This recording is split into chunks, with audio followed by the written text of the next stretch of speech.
दोस्तों, ये कहानी है समर्थपुरम राज्य की, जो कि बेहद खुशहाल और वैभवशाली राज्य माना जाता था। इस राज्य का राजा भिकुमल एक प्रतिभाशाली और शांतिप्रिय राजा था। भिकुमल दूरदृष्टि रखने वाला राजा था, जिसका ध्यान विकास और प्रगति पर ही रहता था। अब आप ही सोचो, जिस राज्य का राजा ऐसा हो तो भला उस राज्य के लोग कैसे होंगे। इस राजा और इस राज्य का एक शत्रु था, तोड़ामल, जो कि तोड़ापुर राज्य का राजा था। दोस्तों, इन दोनों राज्य के बीच शत्रुता का कारण थी। दोनों राज्य की सीमा रेखा, इन दो राज्य की आपसी शत्रुता का परिणाम साधारण लोगों को भुगतना पड़ता था, जो कि सही बात नहीं थी। एक दिन की बात है, जब राजा भिकुमल भोजन कर अपने घोड़े के साथ जंगल की ओर टहलने निकल पड़ता है। थोड़ा दूर जाने के बाद, अरे महाराज तोड़ामल, आप यहाँ हमारे राज्य में कैसे सब ठीक है ना? और आप अकेले यूं सुनसान जंगल में जानते हो ना? आप इस जंगल के बारे में कल ही हमारे राज्य की एक औरत अपने पशु चराने जंगल आई थी, परंतु वे कल से लापता है। ऊपर वाला ही जाने उसके साथ क्या हुआ होगा। हमारे सिपाही उसे ढूंढ रहे हैं। यहाँ रुकना ठीक नहीं। चलो, मैं तुम्हें तुम्हारे महल तक छोड़ देता हूँ। नहीं नहीं, ऐसी कोई बात नहीं। मैं अकेला चला जाऊंगा। मैं तो आपसे ही मिलने आ रहा था, हमारी शत्रुता को मिटाकर मित्रता का हाथ बढ़ाने। परंतु मेरे घोड़े ने अचानक ऐसा क्या देख लिया, क्या मालूम वे मुझे नीचे गिराकर भाग गया। मैं चलता हूं और हाँ, मैंने एक काला साया देखा है। लगता है मेरे घोड़े ने भी उसे देखा होगा, तभी तो वह भाग गया। और अजीब अजीब आवाजें भी आ रही है। जंगल से आप भी यहाँ ना रुके, शीघ्र ही वापस लौट जाए। चलता हूं, अपना ख्याल रखना। इतना कहकर तोड़ामल वहां से जंगल की ओर चला जाता है। तभी राजा भिकुमल को थोड़ा शक होता है, क्योंकि राजा तोड़ामल एक बेहद गुस्सेल और घमंडी राजा था। वे खुद से मित्रता का हाथ बढ़ाने आ रहा था। यह बात भिकुमल को खटक रही थी। और तो और, जब भिकुमल उसे उस औरत के बारे में बता रहा था, तब उसके चेहरे पर एक अजीब सी हंसी थी, मानो कि उस औरत के बारे में उसे मालूम हो। अपने शक को दूर करने हेतु भिकुमल छुपकर तोड़ामल को देखने लगता है। तो वह देखता है कि तोड़ामल अचानक एक शेर का रूप धारण कर जंगल में चला जाता है। भिकुमल समझ जाता है कि वे कोई मायावी था। डर के मारे राजा वापिस अपने महल आ जाता है। दूसरे दिन जब एक आदमी उसी जंगल से जा रहा था, तब उसे रास्ते में एक औरत दिखाई देती।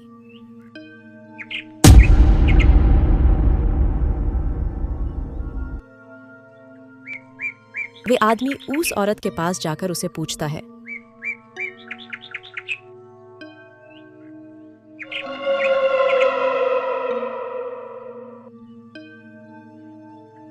अरे बहन, आप इस सुनसान जंगल में अकेली क्या बात है? किसी का इंतजार कर रही हो क्या? लेकिन बहन, यहाँ रुकना खतरे से खाली नहीं। मैंने सुना है जंगल में कोई मायावी घूम रहा है, जो लोगों को गुमराह कर उन्हें मार देता है या उन्हें गायब कर देता है। चलो मेरे साथ, मैं गांव जा रहा हूँ।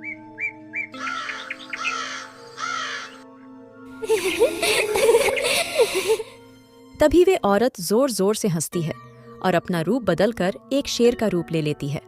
उसे देख वे आदमी वहां से अपनी जान बचाकर भाग राजा के महल पहुंच राजा से, महाराज महाराज, हमें बचा लो महाराज। मैंने जंगल में एक मायावी को देखा जो औरत के रूप में था। मैंने उसकी मदद करना चाहा तो उसने अपना रूप बदल एक शेर का रूप धारण कर लिया। महाराज, आप उस मायावी का कुछ कीजिए।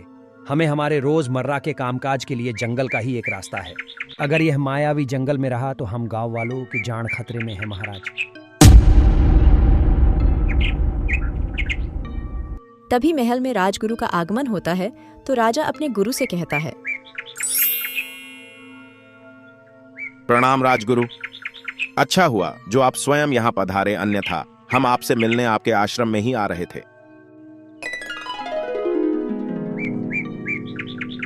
ऐसा क्या महाराज, जो आप हमसे मिलना चाहते थे? मैं तो यहाँ से गुजर रहा था, सोचा आपसे मिलता जाऊं। कहो क्या बात है? राजा भिकुमल राजगुरु से जंगल के उस मायावी के बारे में सब कुछ बता देता है। अब आप ही बताइए गुरुदेव, इस समस्या से कैसे बचे? यदि कोई शत्रु होता तो उसे युद्ध कर सबक सिखाते, परंतु इस मायावी के माया से कैसे बचे? कोई समाधान बताओ गुरुदेव। ओ मायावी फिर से जागृत हो गया है। लगता है किसी ने फिर से जंगल में किसी बेजुबान की जान ली है। मैं कुछ समझा नहीं गुरुदेव। क्या आप उस मायावी को पहले से जानते हो? कुछ तो बताओ गुरुदेव। धीरज रखो युवराज, तुम्हें इस समस्या से निपटना है तो तुम्हें कहानी के गहराई में जाना होगा। उस मायावी का एक इतिहास है जो तुम्हें जानना होगा। उस मायावी का नाम बटुक है। बटुक एक गरीब लड़का था जिसका कोई परिवार नहीं था। वे जंगल में ही रहता था। जानवरों के बीच वे एक धार्मिक इंसान था। जीव हत्या उसे गवारा नहीं थी। वे जंगल में किसी को शिकार नहीं करने देता था।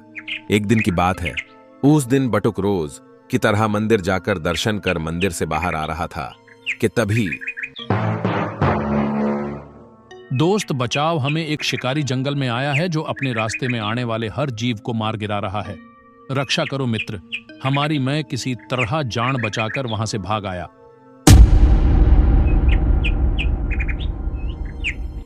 शिकारी और हमारे जंगल में चलो। मेरे साथ बताओ मुझे कहां है वे दृष्ट शिकारी। वे दोनों निकल पड़ते हैं उस शिकारी को ढूंढने, परंतु नियति को कुछ और ही मंजूर था। अचानक कहीं से एक तीर आकर सीधा बटुक के सीने में धंस जाता है। बटुक जानता था कि उसका अंतिम समय आ चुका है। वे गिरता संभलता मंदिर पहुंच।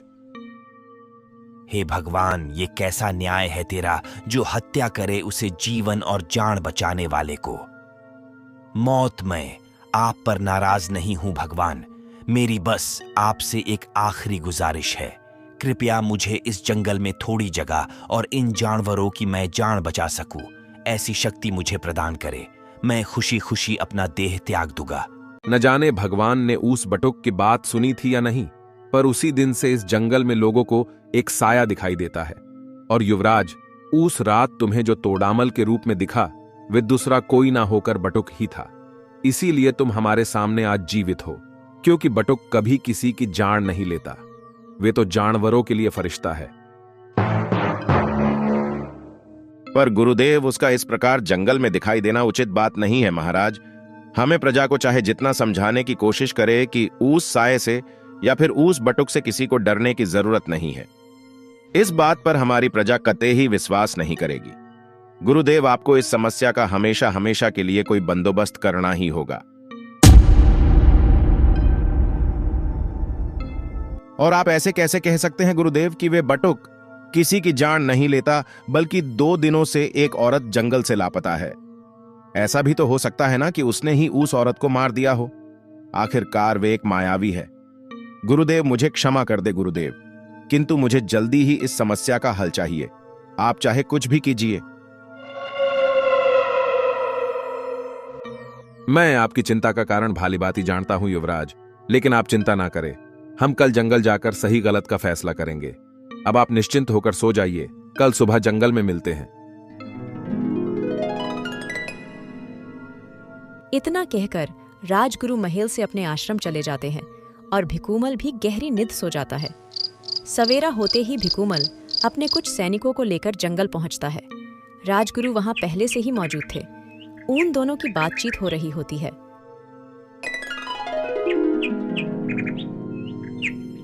प्रणाम गुरुदेव, कहाँ है वे बटुक?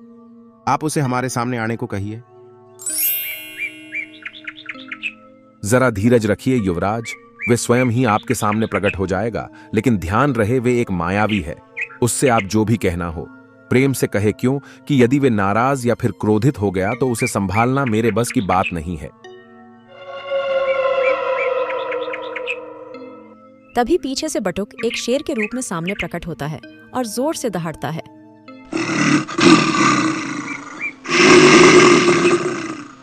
कहो भिकूमल, मुझे कैसे याद किया एक राजा को?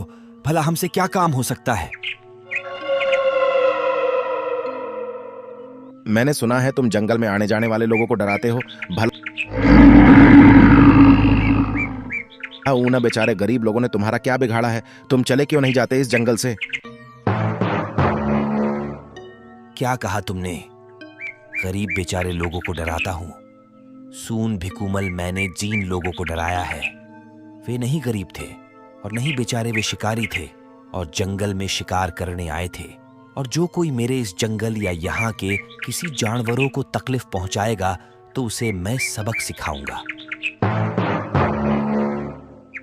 झूठ सरासर झूठ बोल रहे हो। तुम बटुक वे औरत जो अपने पशु को चराने जंगल गई थी, वे कोई शिकारी नहीं थी। न जाने तुमने उसके साथ क्या किया। और कल वे आदमी किसी काम से जंगल गया था, तुमने उसे भी वहां से डराकर भगा दिया। आधा अधूरा सच जानकर किसी को दोषी मानकर भला बुरा कहना एक राजा को शोभा नहीं देता। भिकूमल, लगता है तुम्हें मेरे बारे में राजगुरु ने कुछ बताया। नहीं क्यों गुरुदेव? क्या मैं ऐसी नीच हरकत कर सकता हूं? क्या मैं झूठ बोल सकता हूं? बताओ गुरुदेव, कुछ बोलो। इतना कहकर बटुक अपने असली रूप में आता है। उसे देख राजगुरु बटुक से कहते हैं, पुत्र बटुक, हम ठहरे साधारण इंसान, हमें जो जैसा बताएगा हम उस पर आंख बंद कर भरोसा कर लेते हैं। अब आखिर सच क्या है, जरा तुम ही बता दो हमें। बटुक की बात सुन भिकूमल अपने सिपाही को आदेश देता है, सुनो सैनिक, तुम गांव जाकर उस आदमी को यहां लाओ जिसको कल इस बटुक ने औरत के रूप में आकर डराया था। जाओ, जल्दी जाओ।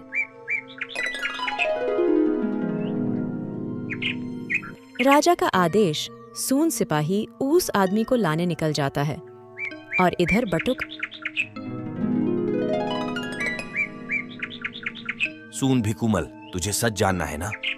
तो सून, उस दिन वे औरत जब पशुओं को लेकर जंगल आई, तब वे पशुओं को चरने छोड़ एक पेड़ के नीचे सो गई।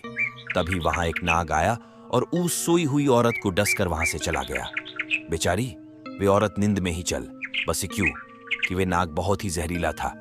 उधर देखो, उस पेड़ के नीचे अभी उसका मृत शरीर पड़ा हुआ है जो नाग के जहर से नीला पड़ गया है। और रही बात उस आदमी की, तो वे आदमी तीर कमान लेकर जंगल आया था। जब तीर कमान साथ था तो जाहिर सी बात है ना कि वह शिकार करने हेतु जंगल में आया होगा। तभी मैंने उसे डराया। अब तुम ही बताओ भिकूमल, तुम्हारी प्रजा का हित ही चाहोगे ना? वैसा ही मेरा है।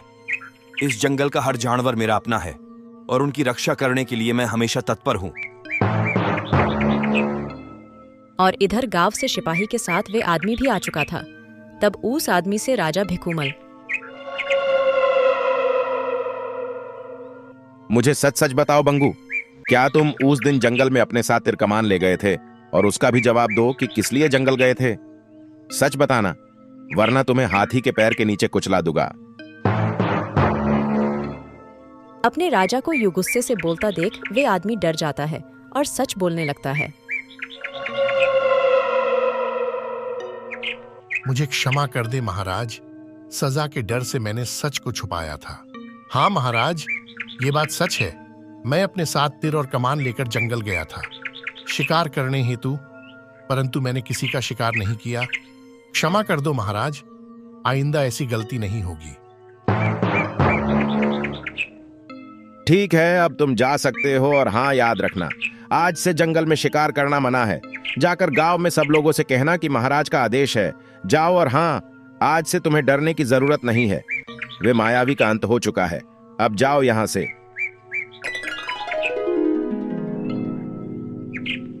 अपने राजा की बात सुन वे आदमी वहां से चला जाता है। और इधर बटुक भिकूमल से, क्या हुआ भिकूमल? अब सच आ गया ना सामने इसकी उसकी बात। सून किसी को गलत साबित करना छोड़ दो। तुम एक राजा हो और एक राजा का कर्तव्य होता है कि वे अपनी प्रजा का ख्याल रखे। और प्रजा ही नहीं तो अपने राज्य का जंगल और उस जंगल के जानवर भी प्रजा का ही एक भाग होता है। इस बात को तुम भूल गए थे भिकूमल। बस इसी कारण मैं यहां तुम्हारे राज्य में आया था जंगल की रक्षा करने। तुम मुझे वचन दो कि आज से तुम इस जंगल के पालनहार बनोगे, तभी मैं यहां से जाऊंगा। मुझे क्षमा कर दो बटुक, तुमने आज मेरी आंखें खोल दी। मैं तुम्हें वचन देता हूं कि आज से इस जंगल में जीव हत्या नहीं होगी, ना ही कोई किसी जानवर का शिकार होगा। मुझे तुमसे यही उम्मीद थी राजा भिकूमल। चलो, मेरा कार्य तो पूरा हुआ। अब मैं चलता हूं। आज्ञा दीजिए राजगुरु। राजा भिकूमल को उसकी गलती का एहसास कर बटुक हमेशा के लिए वे राज्य छोड़ चला जाता है। और उस दिन से जंगल में फिर से कोई हादसा नहीं होता। लेकिन खतरा अभी टला नहीं था। राजा तोड़ामल राज्य की सीमा पर पहुंच चुका था। आगे की कहानी अगले वीडियो में देखेंगे।